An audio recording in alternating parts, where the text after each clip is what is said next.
Morning, boys and girls. Hope we are all good this morning, whatever day it is, Wednesday. Doing a nutrition plan for a client yesterday, and we came across a subject that I thought, you make assumptions. You assume people know something that perhaps they don't know, because we're all a product of our environment and our experiences and stuff like that. So assumptions, the old adage is it makes an ass out of you and me. Very much the case sometimes. And yesterday I had one of these. So when you're trying to achieve any kind of fat loss, weight loss, whatever it might be, what you first need to master is the idea of calories. So we think about calorie deficits and how to get a better comprehension of how much food you're going in your body, because a lot of people are in a calorie surplus where they're eating too much, hence they can't get their weight down. But the old idea that they just start eating less is the first way that we go. You choose foods that are less calorie dense, therefore you can sometimes have a bit more of them, so you feel like you're eating food but you're not intaking the same amount of calories, which can often be more beneficial. But the problem is, once you've mastered the calorie density, once you've managed to get your calorie density down, what you need to increase, and this is where it's sort of a bit of a paradox, you need to increase nutrient density.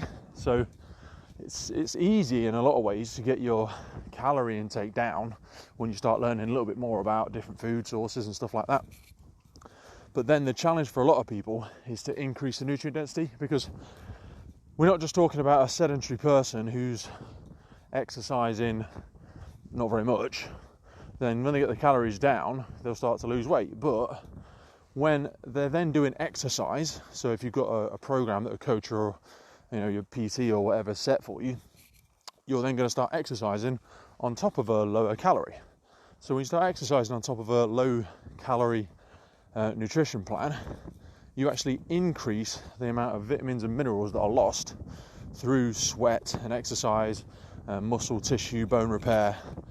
So in order for what you're doing to be sustainable, what you actually need to do is both decrease calorie dense food but increase nutrient dense food.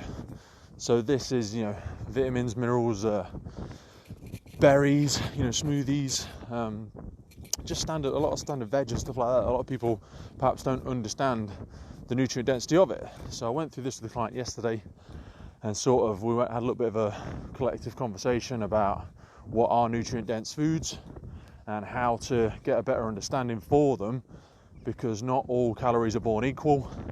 Yes, firstly, you master getting a calorie deficit, then you need to increase nutrient density. So if that makes any sense to you at all, you are probably on the right track.